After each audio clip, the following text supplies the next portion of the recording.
naman ang inyong DZRH sa latest survey ng Kantar Media na inilabas nitong January 2026. Hindi lang sa Metro Manila, kundi pati rin sa Mega Manila. Patunay na DZRH lang ang inyong tunay at totoong pinagkakatiwalaan. Taos-puso po kaming nagpapasalamat sa inyong patuloy na pagtitiwala dahil ang DZRH, una sa Pilipinas, una sa Pilipino. Saan ka man sa mundo, tayo Pilipino. Mga balitang gigising sa inyong umaga. Mga balitang kailangan mong malaman. Mapapakinggan sa ACS Balita sa 2x2. Kasama sina Anthony Taberna at Jerry Baha. Lunes hanggang Biyernes.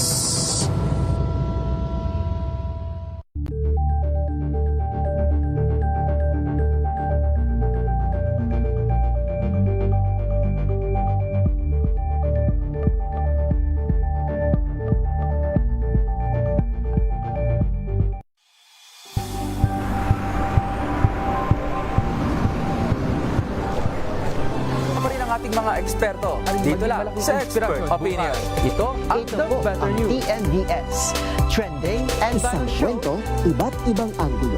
Dito sa Point. Bawat pananagutan ating tatalakayin dito sa Hoy. Bawal yan. Filipino, dito lang sa DZRH, matchable entertainment and lifestyle. Ito ang MBC TV Network News. Una sa Pilipinas, una sa Pilipino.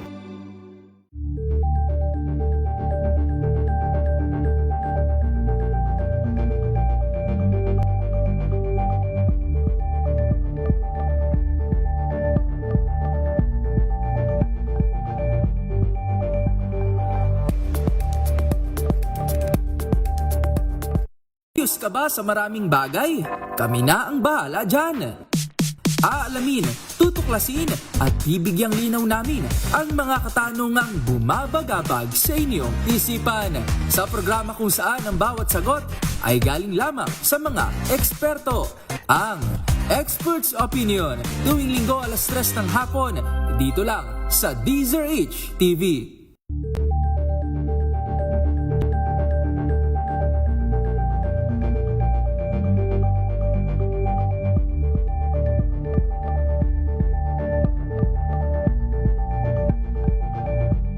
Tambalang Anthony Taberna at Jerry Baha ang gigising sa inyong umaga dahil lalatay ang humahagupit na diskusyon at komentaryo Lunes hanggang Biyernes sa 2x2.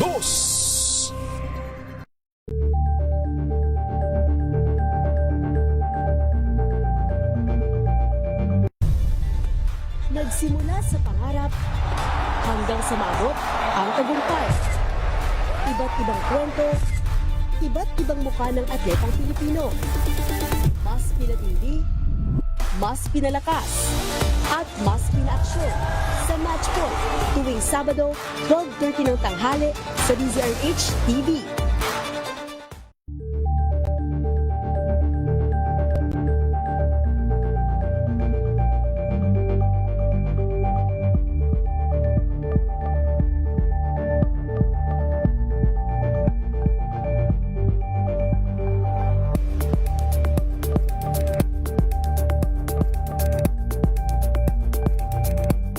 Maagang balitaan, maagang usapan sa mga issue at balita kasama si Kuya Angelo Palmones sa Magandang Umaga Pilipinas mula Lunes hanggang Biyernes.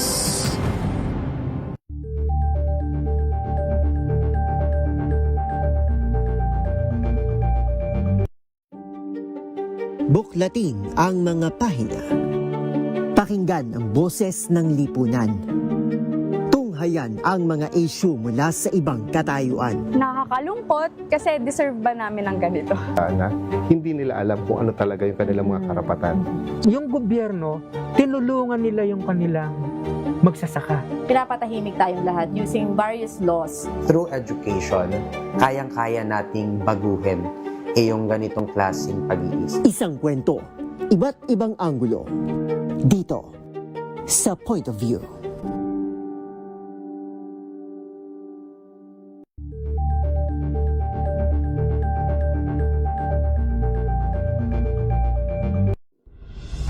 Tuloy-tuloy ang pagtulong, tuloy-tuloy ang pagseserbisyo at tuloy-tuloy ang balitaan kasama si May Binauhan sa Operation Tulong mula Lunes hanggang Biyernes.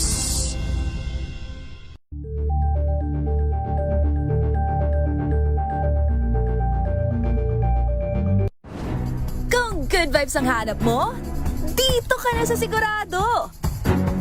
Mula sa mga istoryang nagbibigay ng inspirasyon hanggang sa mga kwentong may dalang solusyon.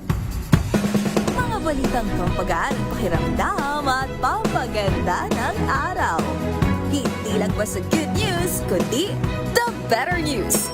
Mula Lunes hanggang Biyernes, 1:00 ng tanghali sa DZRH TV.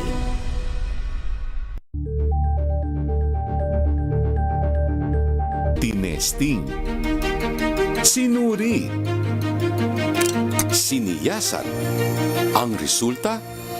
Super effective ang Shield sa pagpatay ng bakterya at virus. Shield Antibacterial Soap. Believe ang mga eksperto sa Philippine Nurses Association. At si Mami. Tiwala ako sa Shield. Shield Antibacterial Soap. Napatunayang mabisa. Ang mga nurse, tiwala. ACS.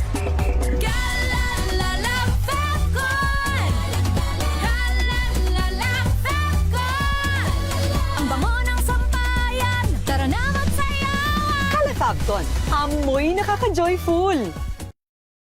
May nagbago. May arte. May budget. Kala nyo lang yon. So solid. White Rose Papaya, wow, White Rose. White Rose Papaya, wow, White Rose. White Rose Papaya. May glow up with White Rose Papaya. White Rose Papaya. May puti power times 2 kasi may papaya at niacinamide. May shea butter and tea tree oil pa. Kutis sulit ang glow up. White Rose Papaya. Kutis sulit ang glow up. ACS.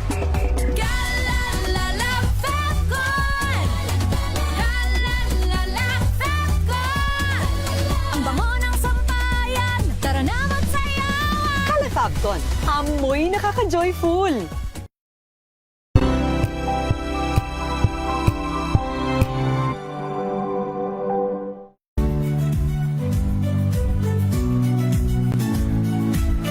Magandang araw mga kaibigan. Ito po ang inyong balerina ng bayan, si Lisa Makuha Elizalde, na nag-aanyaya sa inyong samahan kami at ang aming mga espesyal na panauhin para sa kalahating oras ng masayang kwentuhan sa aming programang Art to Art, kung saan ang usapang sining at kultura ay para sa lahat. Huwag kaliligtaan, tuwing linggo, 3:30 ng hapon, dito lamang sa DZRH Radio, DZRH TV, at via online streaming.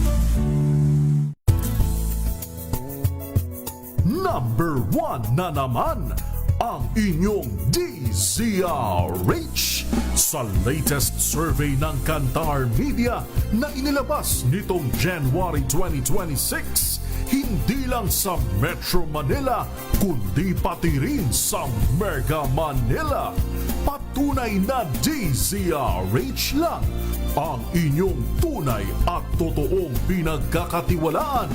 Taos-puso po kaming nagpapasalamat sa inyong patuloy na pagtitiwala dahil ang DZRH una sa Pilipinas, una sa Pilipino. Saan ka man sa mundo, tayo Pilipino. Alamin ang mga maiinit na isyung pambayan, mga balitang kailangan mong malaman, usapin sa pamahalaan, politika, ekonomiya at kabuhayan. Ito ang mga dapat mong malaman, pakialaman at pag-uusapan dahil kayo ang tinig ng mamamayan dito sa Damdaming Bayan. Live sa DZRH Radio, DZRH TV at DZRH Digital. Kasama sina Lakay, Deo Makalma at Elaine Apit. Araw-araw, Lunes hanggang Biyernes. Damdaming Bayan.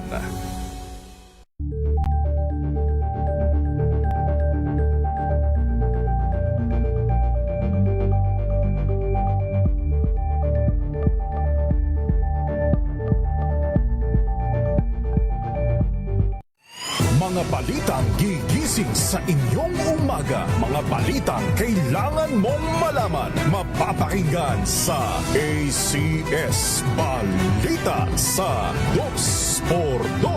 Kasama sina Anthony Taberna at Jerry Baha. Lunes hanggang Biyernes.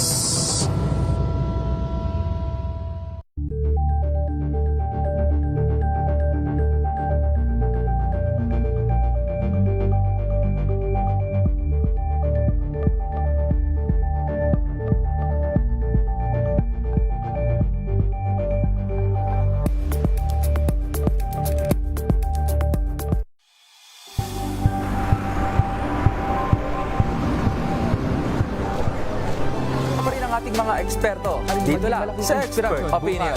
Ito ang The Better News. TNVS. Trending and isang kwento, iba't ibang anggulo. Dito sa Point. Bawat pananagutan ating tatalakayin dito sa Hoy, Bawal Yan.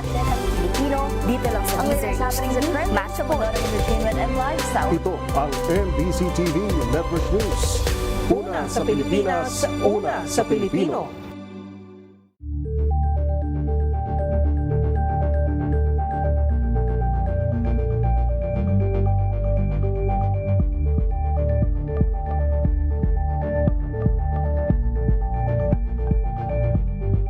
Curious ka ba sa maraming bagay?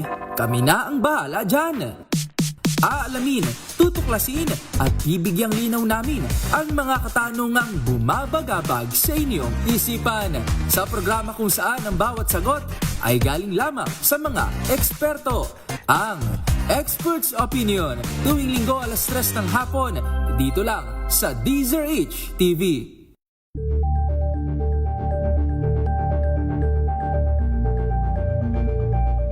Tambalang Anthony Taberna at Jerry Baha ang gigising sa inyong umaga dahil lalatay ang humahagupit na diskusyon at komentaryo Lunes hanggang Biyernes sa 2x2.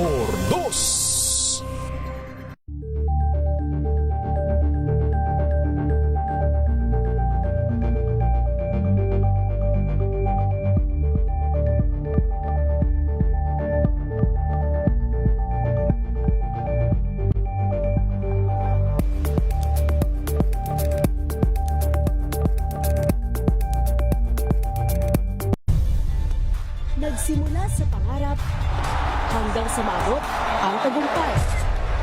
Iba't ibang kwento, iba't ibang mukha ng atletang Pilipino. Mas pinatindi, mas pinalakas, at mas pinaaksyon sa Match Point tuwing Sabado, 12:30 ng tanghali sa DZRH TV.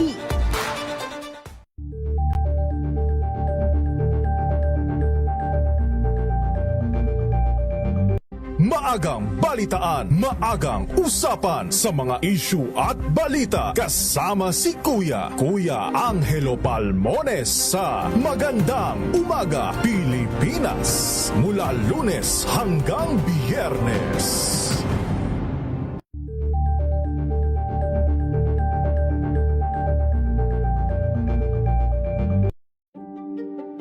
Buklatin ang mga pahina. Pakinggan ang boses ng lipunan. Tunghayan ang mga issue mula sa ibang katayuan. Nakakalungkot kasi deserve ba namin ng ganito? Na hindi nila alam kung ano talaga yung kanilang mga karapatan. Yung gobyerno, tinulungan nila yung kanilang magsasaka. Pinapatahimik tayong lahat using various laws. Through education, kayang-kaya nating baguhin yung ganitong klaseng pag-iisip. Isang kwento, iba't ibang anggulo. Dito, sa Point of View.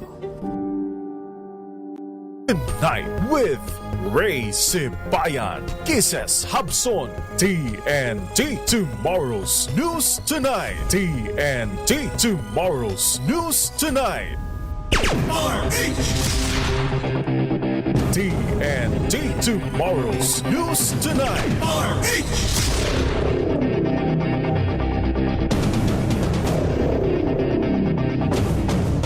Magandang gabi po Luzon, Visayas, Mindanao sa ating pong Tomorrow's News Tonight. Ngayon po gabing ito mga kaibigan ng Lunes, 20 sa buwan ng Abril taong 2026. Sa ating pong headlines, panibagong mega oil price rollback. Kasado bukas, diesel may tapyas na halos 25 pesos sa bawat litro. Gasolina bawas presyo ng 3 piso. Presyo naman ng petrolyo ng mga oil company. Gobyerno daw muna magdidikta sa ilalim po ng National Energy Emergency. Pagpapauwi kay dating Congressman Zaldico, pinabibilisan. Pangulong BBM, inatasan naman ng DFA, DOJ, natutukan si Ko sa Czech Republic. 448 milyong pisong disallowance ng confidential funds ni VP Sara Duterte pinababalik daw po ng Commission on Audit. Trust at performance rating ni Pangulong BBM tumaas. Performance rating naman ni VP Sara Duterte bumagsak. Pinakamalakas na BrahMos missile system mula India isasabak naman sa balikatan exercises ng Pilipinas at Amerika. NPA at mga tropa ng gobyerno nagkasagupan sa Negros Occidental, 19 na rebelde patay. Sangley Point, Cavite, dumanas ng 43 degrees Celsius na heat index. Aurora at Iloilo City dumanas naman ng 42 degrees Celsius. Official calendar para sa school year 2026-2027. Inilabas na po ng Department of Education, DepEd. Klase magsisimula sa June 8, 2026. Sa adibong TNT Global News, 7 ang naitalang patay sa insidente ng pamaril sa Kiev, Ukraine. Sa sports, De La Salle Lady Spikers na sweep ang elimination round, pasok sa finals ng UAAP Season 88 Women's Volleyball. At sa showbiz, Miss Universe Philippines 2022 Celeste Cortesi, aba, magiging mami na. TNT Tomorrow's News Tonight. Inyo pong lingkod mga kaibigan, si Ray Sibayan, sa nga nating partner si Kisa Sabson, para pa rin po sa DZRH, una sa Pilipinas, una sa Pilipino. TNT Tomorrow's News Tonight. Sa ating mga balita, kasado na po ang malakiang oil price rollback bukas sa Abril 21. Sa anunsyo po ng oil companies, babawasan ng 24 pesos and 94 centavos ang bawat litro ng diesel, habang 3 pesos and 41 centavos naman ang bawas sa bawat litro ng gasolina. May tapyas naman na 2 piso ang bawat litro ng kerosene.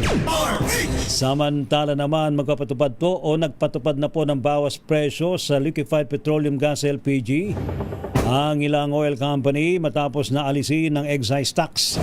Unang nagpatupad ng LPG price rollback ang Petron ng 3 pesos and 36 centavos sa bawat kilo ng gasol, habang 3 piso naman ang kabawasan sa Rigasco. Bawas presyo naman na 3 piso, 36 na sentimos per kilo ng LPG ang ipatutupad naman bukas ng Solane.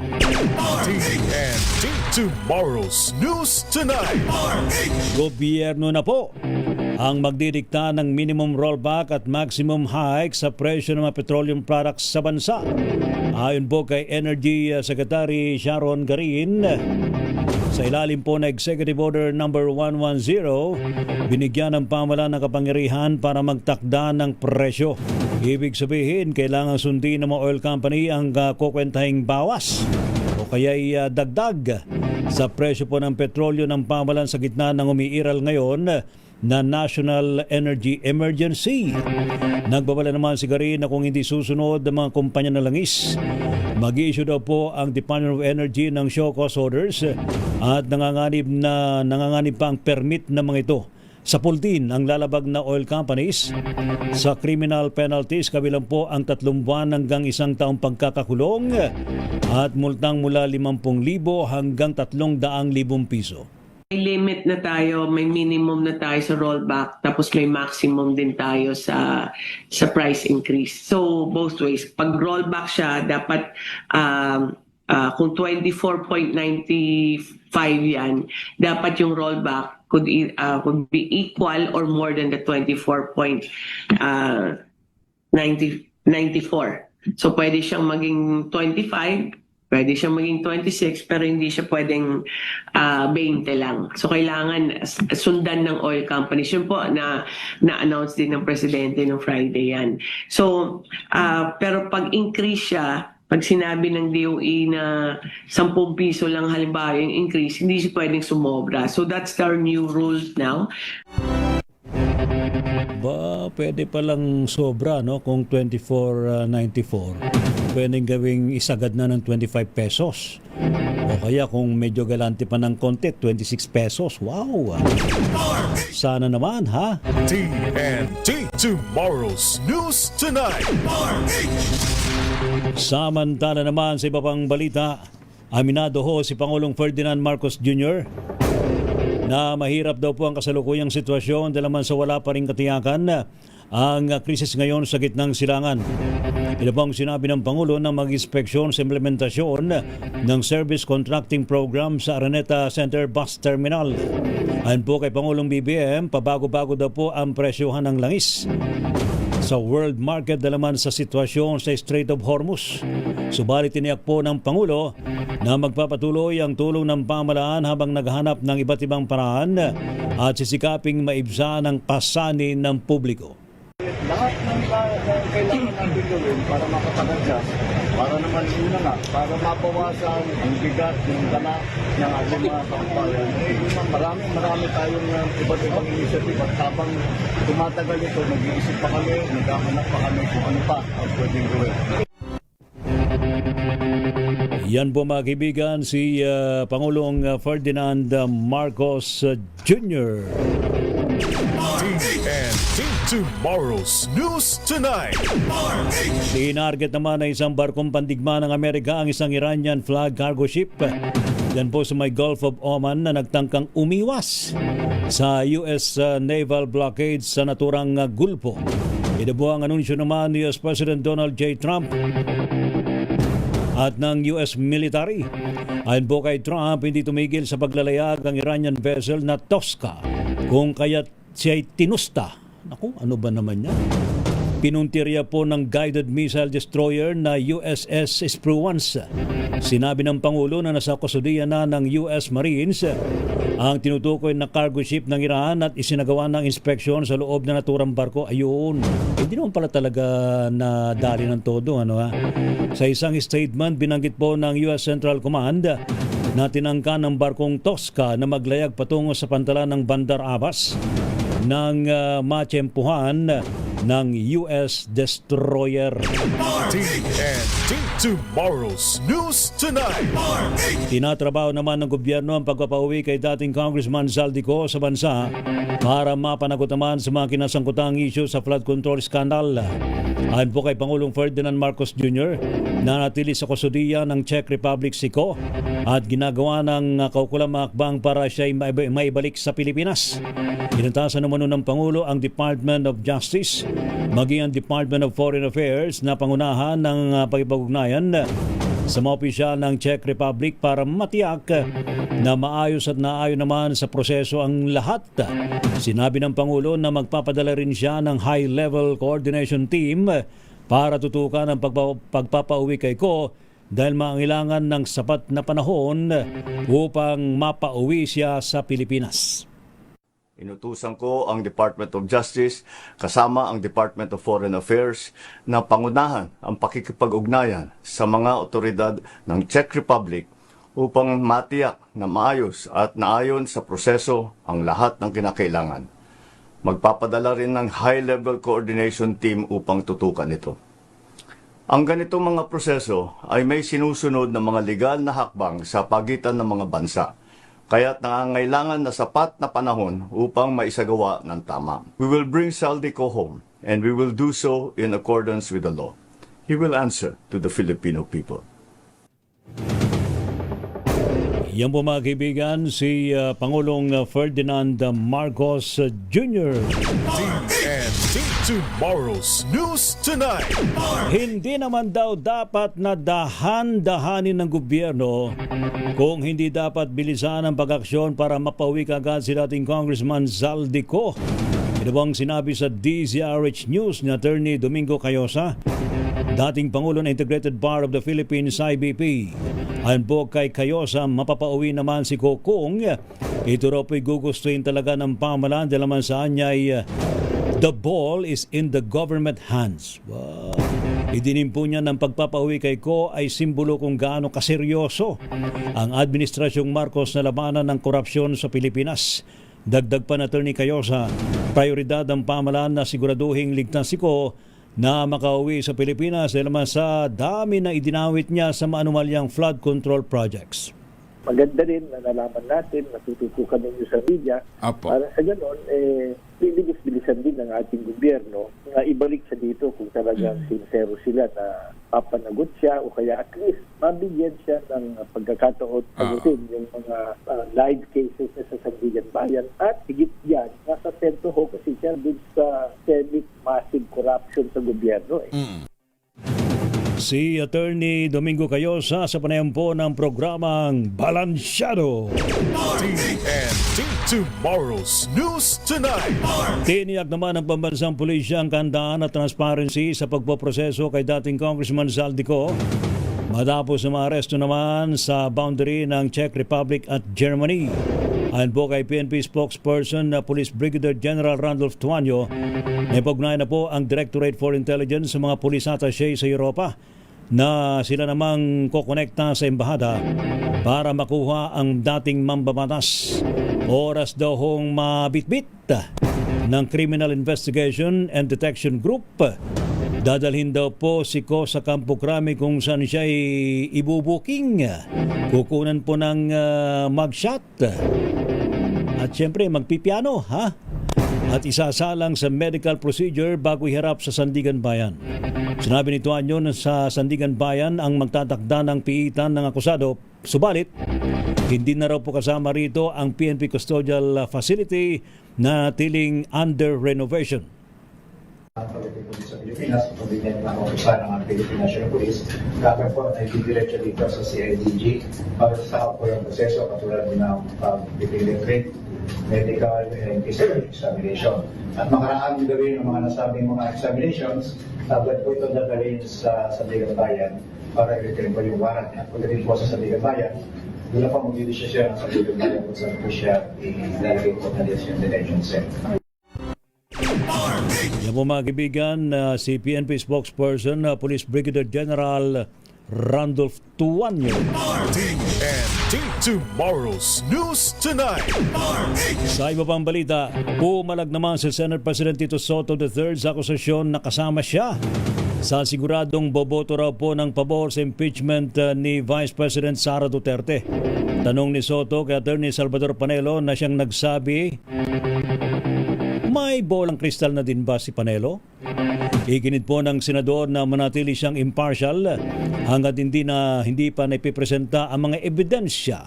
Samantala naghanda na sila bilang senator judges sa oras naman na matransmit na sa Senado ang articles of impeachment mula sa Kamara. Si Senate President Soto ang magsisilbing presiding officer ng impeachment court kay Vice President Sara Duterte. TNT tomorrow's News Tonight. Umabot naman sa may 48 milyong piso ang pinababalik daw po ng Commission on Audit o COA kay Vice President Sara Duterte. Kasunod po ito ng bagong disallowance ng COA na may petsang March 31, 2026 na sumasaklaw sa 375 million pesos na confidential funds. Bukod pa ito sa may 73 million pesos na disallowance noong namang 2022 confidential funds. Bukod sa pangalawang pangulo, inatasan naman na magsoli rin ng pondo sina Special Disbursing Officer Gina Acosta, Chief Accountant Julieta Villa del Rey at Colonel Raymond Dante La Chica, dating Security Chief ni VP Sara. Ilan sa findings ng Commission on Audit, ang questionabling paghawak daw po ng cash advances, pagkabigong patunayan ang confidential operations at hindi may paliwanag na release ng pondo mula sa hindi otorisadong mga individual at iba pa. TNT tomorrow's News Tonight. Malalaman naman ng mga laman ng bank transaction si Ramil Madriaga matapos itong pirmahan ng waiver na magpapaintulot daw po sa mga otoridad na mabuksan ng kanyang mga bank account. Naniniwala po si Akbayan Party List Congressman Percy Sandanya na baka ito ang maging mitya para magpaliwanag na at tapusin na ni Vice President Sara Duterte ang kanyang pananahimik. Ayon po kay Sandanya, sa pagharap ni Madriaga sa impeachment proceedings ng House Justice Committee, pinayagan niya umano na magamit ang kanyang mga personal bank accounts para doon dumaloy ang milyones na pondo mula sa pangalawang Pangulo. Sa Miyerkules, magpapatuloy po ang impeachment proceedings yan sa Kamara at imbitadong dumalo si Ombudsman Crispin Remulla at mga kinatawan ng AMLAC sa issue naman ng SALN at umano'y unexplained wealth. TNT tomorrow's News Tonight. Nag-deliver daw po ng 279 na milyong pisong kahon ng pera. Si Monica Ocampo Santos, liaison officer ng SYMS Construction, sa isang opisyal ng Department of Public Works and Highways o DPWH. Sa pagdinig po ng Sandigan Bayan, ibinyag ni Ocampo Santos na personal niyang inihatid ang pera sa opisina ni Bryce Hernandez na nooy Assistant District Engineer. Anya, ang naturang halaga daw po ay may kinalaman sa 5 government projects na nakuha mo gamit ang lisensyang ay pinahiram kay Hernandez. Sinabi rin o Ocampo Santos na kabilang sa kabuang 299 million pesos, ang 74 million pesos na mano'y bahagi ng 92.8 million pesos na Ghost Flood Control Project sa Pandib, Bulacan. Samantala, kinwestiyon naman ng kampo ni Hernandez ang kredibilidad ng testigo na tinutulan ng prosekusyon. Patuloy naman ang pagdinig sa kaso kaugnay ng aligasyon ng katiwalian. TNT tomorrow's News Tonight. Samantala naman sa iba pang balita, tumaas po ang trust at performance rating si Pangulong Ferdinand Marcos Jr. habang bumaba naman ang performance rating ni VP Sara sa unang quarter ng taong 2026. Sa latest survey naman na ginawa ng Okta Research Team mula March 19 hanggang March 25, 2026, tumaas na po ng 4% ang performance rating ni Pangulong BBM para ito po ay maitala sa 55% mula sa dating 51% noong fourth quarter ng 2025. Naabot daw po ng performance rating si PBBM ang majority level sa lahat ng rehiyon sa buong bansa.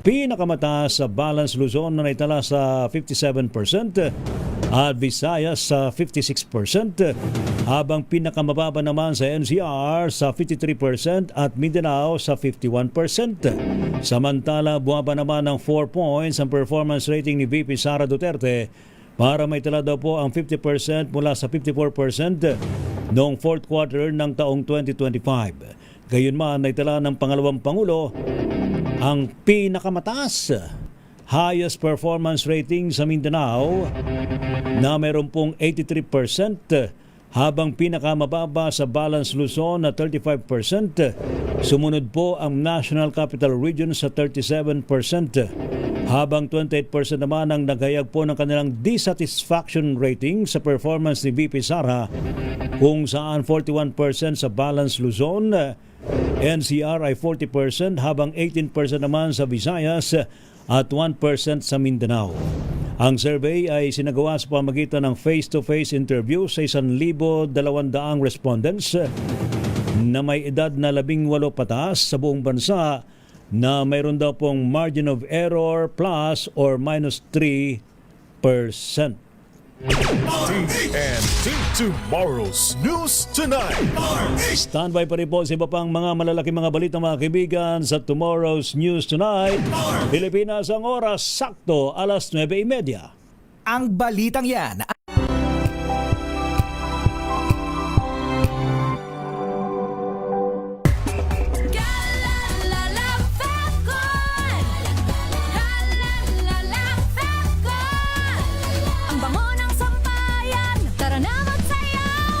Fabcon, amoy nakaka-joyful.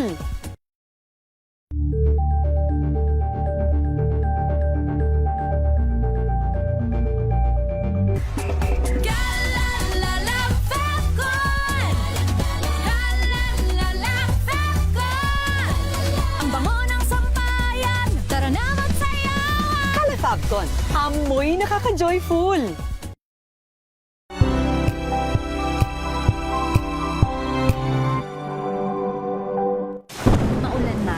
No worries, na amoy kulob ang damit. Charm Fabcon, bangong kumakabloom, tanggal amoy kulob sa bango ng Charm. Kaya gamit ko Charm Fabcon with Bloom Fresh technology. Kills 99.9% of kulob-causing bacteria.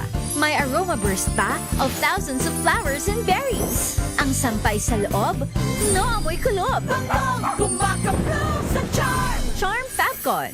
ACS.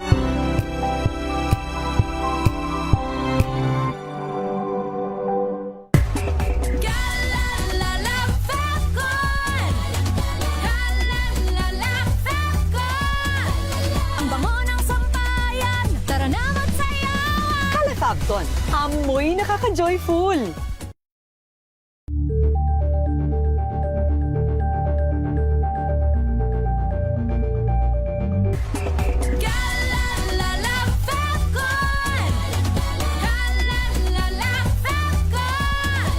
Ang bango ng sampayan, tara na magsayawan. Fabcon, amoy nakaka-joyful.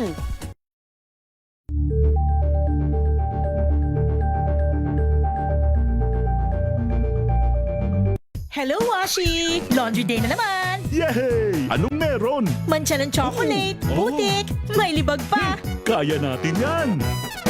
With Pride Washing Machine Detergent, may triple stain-away formula. Tanggal ang makapit, madikit, at malupit na dumit mancha. Kaya easy-easy ang labada. Mula noon hanggang ngayon! All you need is pride! All you need is pride! ACS.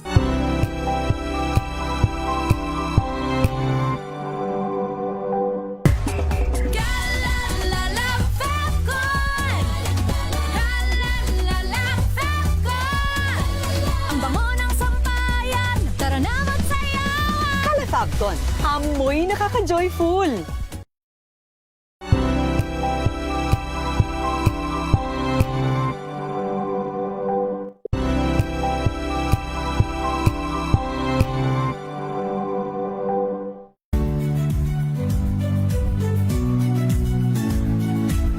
Magandang araw mga kaibigan.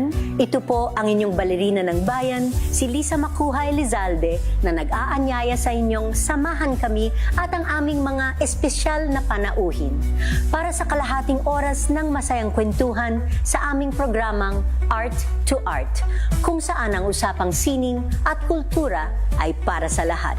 Huwag kaliligtaan, tuwing linggo, alas 3:30 ng hapon, dito lamang sa DZRH Radio, DZRH TV, at via online streaming.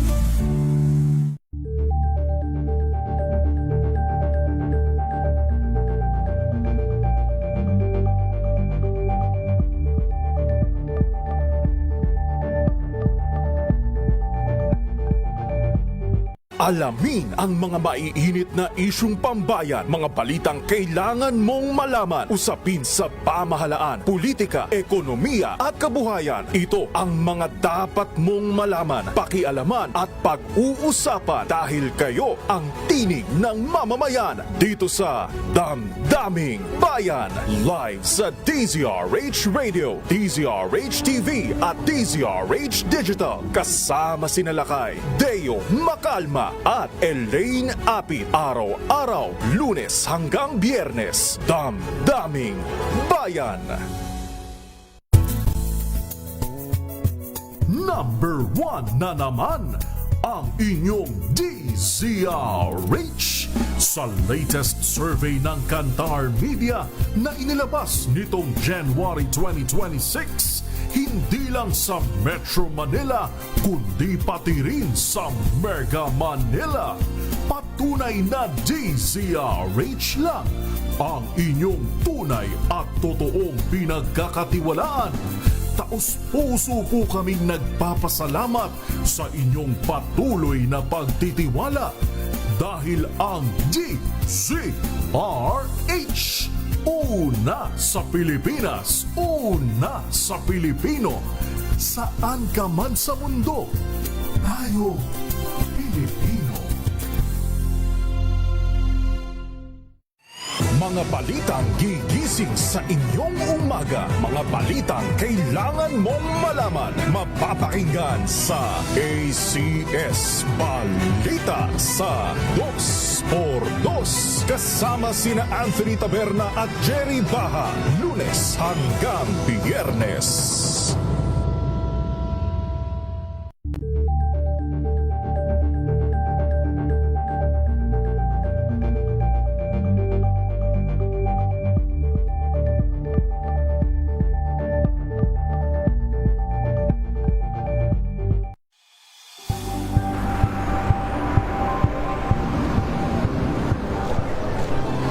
Ating mga eksperto. Dito lang sa Expert Opinion. Ito ang The Better News. TNVS. Trending and isang kwento, iba't ibang anggulo. Dito sa Point. Bawat pananagutan ating tatalakayin dito sa Hoy. Bawal yan. Pilipino, dito lang sa DZRH. Matchable entertainment and lifestyle. Ito ang MBC TV Network News.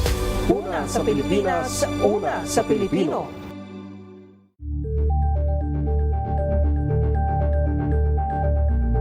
News Tonight. Sa di pa rin pong mga balita mga kaibigan sa Tomorrow's News Tonight. Anyo pa rin pong lingkod si Ray Simayan. Atin mo nang alamin ng update mula kay RH29 na Boy Gonzales. Abay isa raw pong barangay chairwoman sa May Sampaloc, Maynila abay inaresto sa kasong paglabag sa Republic Act number 7610. Ano yung RA 7610? Ating alamin sa report ni RH29, Boy Gonzales. Boy! Lakay Rhea, isang barangay chairwoman sa Sampaloc, Manila, arestado matapos sa reklamo ng paglabag sa Republic Act 7610 o Special Protection of Children Against Abuse, Exploitation, and Discrimination Act. Kinilala ang barangay official na 63 anyos at kasalukuyan sa custody ng pulisya. Ayon sa Women and Children Concern na section ng Manila Police District, nangyari ang insidente alas 10:45 ng gabi. Kagabi sa Sista Street, Barangay, sa nabanggit na barangay. Batay sa reklamo, nasa labas ng kanilang bahay ang 8 taong gulang na biktima ng dumating ang suspect kasama ang iba pang barangay official sakay ng patrol vehicle. Lumapit umano ang suspect sa bata at tinangkang pwersahang pasakayin sa sasakyan ng barangay. Makalipas silang sandali, lumabas ang ama ng bata at nakiusap sa suspect. Matapos ang insidente, nagtungo ang bata at ang kanyang ama sa barangay hall upang magsampa ng reklamo matapos umano hindi tumigil sa pag-iiyak ang menor de edad dahil sa takot. Agad namang inaresto ng mga responding police ang barangay chairwoman at naharap ngayon sa kasong paglabag sa RA 7610. Ito si Boy Gonzales para sa DZRH, una sa Pilipinas, una sa Pilipino. Thank you. Salamat, RH29, Boy Gonzales. TNT Tomorrow's News Tonight. Samantala naman, meron po tayong report mula naman kay Noche Gagas. Isa raw pong babaeng casino dealer na wanted sa kasong estafa, arestado dyan po sa may Marikina. Report mula kay RH27 Noche Gagas. Noche. Lakay Ray, bagsak na sa kulungan ang casino dealer. Ito ay matapos maaresto ng pulisya sa lungsod ng Marikina. Kinilala ang akusadong si alias Marilu, 33 anyos. Ayon sa report ni Marikina City Chief of Police Colonel Jenny Texon, sinilbihan ng warrant of arrest ang casino dealer sa T. Bugalyon Extension, Barangay Concepcion 1 sa naturang lungsod. May kaso umano itong estafa sa Marikina City na may piyansang 30,000 pesos. Nasa loob na ng female custodial facility ang akusado na nakatakdang iharap sa korte. Samantala, sa iba namang balita, Lakay Ray, inaresto naman sa lungsod ng Taguig ang isang retiradong Philippine Marine matapos magwala at magpaputok ng baril sa barangay North Sigdal. Ang 67 anyos na si alias William ay nanakot at nanakit umano ng minor de edad at nanutok pa ng baril sa iba pang bystanders na nagsimula lang sa inurong na tables and chairs. Hindi nagpaawas sa anak ang suspect na humantong sa pagpaputok ng baril na nagdulot ng panik sa mga residentes sa lugar. Samantala, kay Ray, nasusunog pa rin ngayon itong isang storage facility. Ito sa barangay Dalandanan, Valenzuela City. Mamaya mayroong update may update si Cafets, di ba? Yan sa sunog? Yun ang re-report niya. Oo. Kasi nakataas pa rin ito sa... Anong alarma na ba? Anong alarma na ba yan? Second alarm pa rin na sinasabing imbakan ng pintura at iba pang materials na madaling Sige. Mamaya. Okay? So yan ang ating report, RH27, na chikakas sa DCRH, una sa Pilipinas, una sa Pilipino. Thank you. Salamat, Noche Gagas. TNT Tomorrow's News Tonight. Samantala naman, Malabon BJMP nakamit daw po ang first place sa paglaban sa tuberculosis sa lungsod. Anong ginawa nila? Paano nalabanan, ha? Ating alamin sa report ni RH23 Edwin Duque. Edwin! Tama kay Ray, sa loob ng mga bilangguan pero nag-first place award Malabon 15 sa 30% success rate dun sa lahat ng mga forms of sensitive at tuberculosis sa lungsod ng Malabon. Usahan na kay Ray ay personal din na dinalagyan ni Jelo sa President at Jelwartin ng Kapitan. At pagkilalaan niya na ito ay para sa mga health personnel at contest agency na nagtutulungan upang matugunan ang sakit na TB sa logistik ng tulungan. Ayon sa opisyal, patuloy na patay team ang Malabon City. Pasag yung kawahan ng mga PDL para sa komunidad. Sabi nga, hindi man direct ito mga doktor.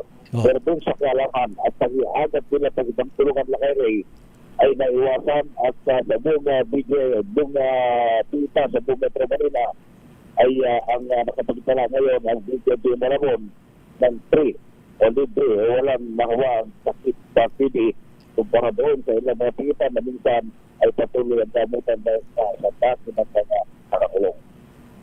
Sandali lang, kumusta naman yung umuusok dyan sa may Navotas landfill? Yun nga lang kay Ray, dahil tuloy-tuloy yung pagkasisita ng LGUs ng mga ilga ng gobyerno. Pero dahil sa lawak ng mga pupuking basura, yun ay hindi mo kapingita yung sunog na saan. Usok lamang, ibig sabihin, sa ilalim yung nasusunod at pinagtulong-tulungan na nga nila kay Ray. Ay connecta yung kalsada patungo doon sa lugar palagi sa may barangay Tantanos. Para yung tuloy-tuloy na akot ng lugar ng mga patra. Pero makikita mo, pag nataburan yung may usok, meron namang sisingaw na usok po pagtuwari. Active yung apoy sa ilalim ng dating landfill. Oo, kasi ang tindi ng epekto ha. Buong Metro Manila ang apektado. Alas araw-araw punta si Mayor Roger para po katabayan po ng araw ng Sabado o Biyernes si Secretary Base Speaker.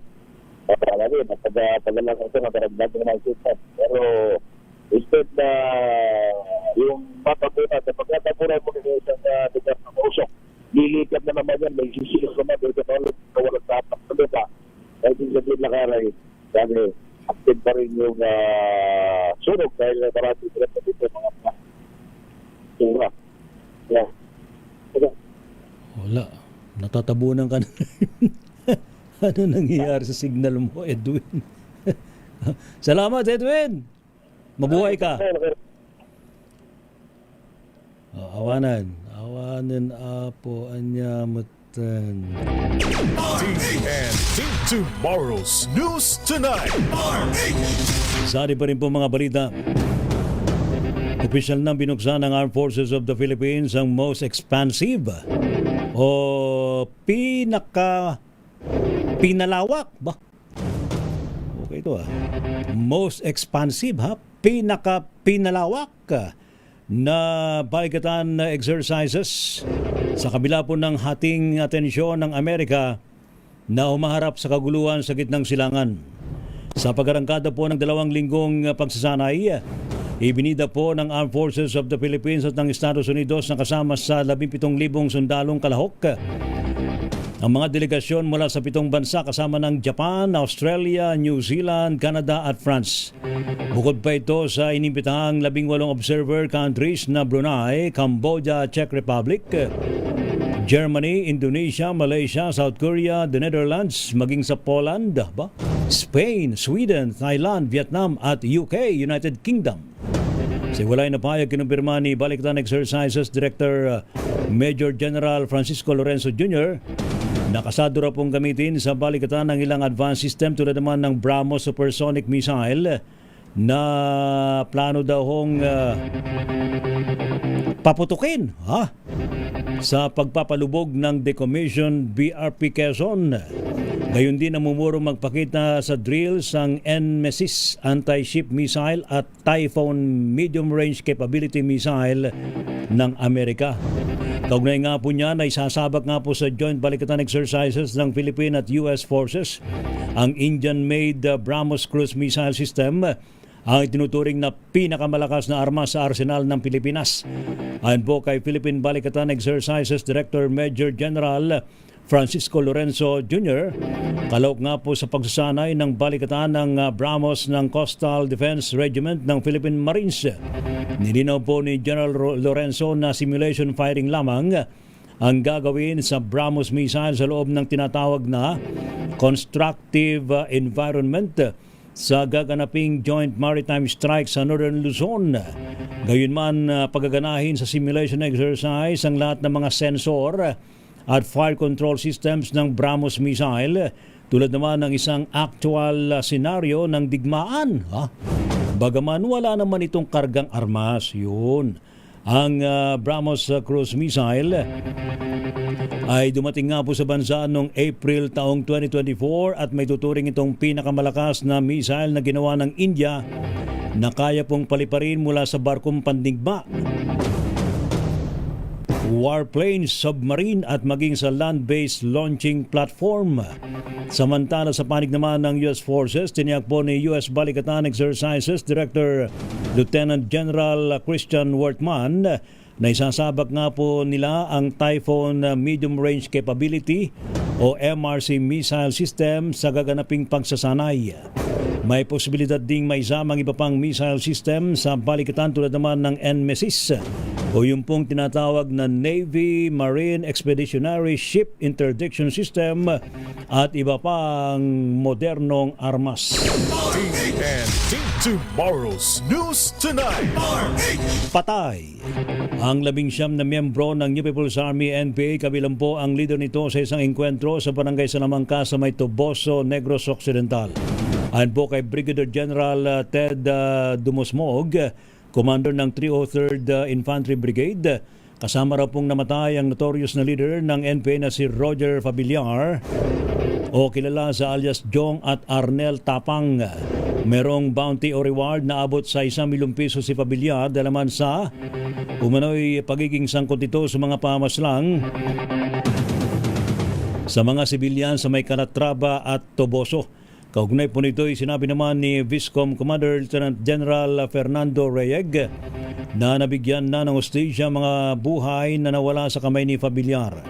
Nanawagan din si Reyeg sa mga miyembro ng CPP-NPA sa Kabisayan na isurrender nila ang kanilang mga armas at magbalik loob na sa ilalim ng batas. TNT Tomorrow's News Tonight. To the rescue naman ng Black Hawk helicopter ng Philippine Air Force para maapula ang grass at forest fire dyan po sa may Homonhon Island, Giwan, Eastern Samar. Pinalipad ng Philippine Air Force ang S-70I Black Hawk helicopter bilang bahagi naman ng firefighting operations ng Tactical Operations Group 8 sa ilalim po ng Tactical Operations Wing Central. Gamit po ang heli bucket system ay ilang beses na nagpakawala ng tubig ang Black Hawk sa mga lugar na apektado ng grass at forest fire. Tuloy naman ng koordinasyon ng Philippine Air Force sa Regional Disaster Risk Reduction and Management Council 8, maging sa Office of Civil Defense 8, Bureau of Fire Protection, Eastern Samar, at maging sa local government units hanggat hindi pa naapula ang naturang forest fire. TNT Tomorrow's News Tonight. Sinibak naman ang pulis na sangkot sa pagsalpok ng isang PNP coaster sa pampaserong bus sa may EDSA Carousel noong Biyernes. Ayon po kay Police Brigadier General Noel Vallo, Director ng Logistics Support Service ng Philippine National Police, kabilang din sa sinibak ang immediate supervisor ng police driver ng naturang PNP coaster. Paliwanag po ni Vallo, otorisado naman silang dumaan sa EDSA busway bilang bahagi naman ng libreng sakay na tungo sana sa Commonwealth Avenue. Subalit, makikita po sa CCTV footage na nagkamali po ang police driver nang ipilit nitong ipasok sa busway. Ha? Ano ba yan? Talagang hinabol ang pagpasok sa busway mula sa ika-4 na linya ng EDSA northbound. Ang route na binigay sa kanya is Commonwealth area going to Fairview. Kaya nung time na yon, kalalabas lang po ng ating sakyan, papunta siya sa area niya at na-miscalculate niya yung pag-turn niya ng kaliwa coming from the fourth lane. Ayun, ako naman kapag driver naman talaga, dapat bago ka papasok sa innermost lane, dapat nasa malapit-lapit ka, paunti-unti kang lumalapit. Ay, ito talagang tinahi, ano? Ayun, ay, sus up. TNT Tomorrow's News Tonight. Samantala naman, sinibak naman sa pwesto ang 6 na pulis mula sa Regional Special Training Unit Cordillera habang inimbestigahan ang alegasyon may tinatanggap silang kickback mula sa ilang billeting service sa kasagsagan ng 6 na buwang field training program sa naturang lugar. Ayon po kay Police Brigadier General Rolindo Sigillon, Acting Director ng PNP Training Service, sineseryoso nilang alegasyon kahit na hindi pa natutukoy ang pagkakakilanlan nang nagpakalat ito sa social media. Base naman sa akusasyon, sangkot umano ang ilang pulis sa Barak Central Kickback Scheme, kasabwat ang ilang billeting facilities na pagmamay-ari daw po ng mga pribadong individual. Bate umano sa utos ng isang nakatataas, abay pinapatungan daw po ng 500 piso. Wow! Ang renta ng mga trainee, kawawang mga trainee sa kanilang immersion dahil ng mas mahal na gastusin. Ano ba naman yan? Sabi ni Sugilyon, polisiya nila ang i-turnover ang mga OJT sa mga ibang pulis na sila namang tutukoy ng kanilang mga boarding house. TNT Tomorrow's News Tonight. Samantala naman sa iba pang balita sa Tomorrow's News Tonight, inilabas na po ng DepEd, Department of Education, ang opisyal na school calendar para po sa school year 2026-2027, kung saan magsimula daw po ang classes sa June 8, 2026 at magtatapos sa April 8, 2027. Kasabay po nito ay patutupad na rin ang bagong 3-term calendar sa basic education bilang bahagi ng reforma. Abot daw po sa may 201 class days ang buong school year at hatiin sa 3 termino at bawat term ay may opening period, instructional phase at end of term activities. Sa unang term, magsisimula ang mga paunang aktibidad mula June 8 hanggang June 11, habang regular na klase naman ay arangkada sa June 15 hanggang unang bahagi ng buwan ng Setyembre. Ay kalawang term naman ay tatakbo mula kalagitnaan ng September hanggang unang bahagi ng December na may end-of-term activities bago ang holiday break. Magbabalik naman ang classes sa Enero para sa 3 termino hanggang huling bahagi ng Marso at susundan ng final assessments at closing activities sa unang bahagi ng Abril taong 2027. Sa init naman ng ating panahon ngayon, nasa pulpo ng pinakamainit na heat index ang Sangley Point, Cavite ngayong pong Lunes. Sa report ng Pag-asa, naranasan daw po ang pinakamainit na init factor na 43 degrees Celsius ang Sangley Point, Cavite. Nakapagtala naman ng 42 degrees Celsius na heat index sa Baler, Aurora at maging dyan po sa Iloilo City. Nakaranas naman ng mula 38 hanggang 39 degrees Celsius na heat index ang Metro Manila, partikular na sa Science Garden sa Quezon City at Naiya, Pasay. Bukas, tinaya po ng Pag-asa na posibleng tamaan muli ng 43 degrees Celsius na heat index ang Sangley Point, Cavite. Pinapayuhan pa rin po Pag-asa ang publiko na huwag pong lumabas ng bahay kapag kainitan ng panahon at laging uminom ng tubig para hindi ma-dehydrate. Ayan, ingat po tayo. Ano po, ha? Ingat po tayo. TNT Tomorrow's News Tonight. TNT Top News Trending Worldwide. Sa ating pong TNT Global News, 7 ang patay sa nangyari daw pong pamaril dyan po sa may Kiev, Ukraine. Report mula kay Wina Perlesoro, Miss Wina. Umakyat na sa 7 ang bilang ng mga nasawi sa naganap na pamamaril sa Kyiv, Ukraine matapos mamatay sa ospital ang isa pang sugatan. Nangyari ang insidente noong Sabado sa Holosivsky District ng Kabisera kung saan isang lalaking ipinanganak sa Russia ang umano'y namaril sa mga dumaraan gamit ang automatic rifle. Matapos ang pamamaril, nagtago umano ang suspect sa loob ng isang supermarket kasamang ilang hostage bago siya napatay ng mga pulis. Ayon kay Mayor Vitali Klitschko, 7 pa ang nananatiling nasa ospital kabilang isang bata. 4 sa mga ito ang nasa intensive care unit o ICU. Ayon naman sa security service ng Ukraine, ine-imbestigahan nila ang insidente bilang posibleng terrorism attack. Patuloy ding inaalam ng mga otoridad ang motibo ng suspect at kung paano ito nakakuha ng permit para sa baril. Para sa TNT Global News, ito si Wina Perlesoro ng DZRH. Una sa Pilipinas, una sa Pilipino. Thank you. Salamat, Wina Perlesoro. TNT Sports and Games. Sa ating sports mga kaibigan, De La Salle Lady Spikers na-sweep daw po ang elimination round, pasok na sa finals ng UAAP Season 88 Women's Volleyball. Report mula kay Kyle Bullas. Kyle. Matagumpay na nasweep ng De La Salle Lady Spikers ang elimination round ng UAAP Season 88 Women's Volleyball.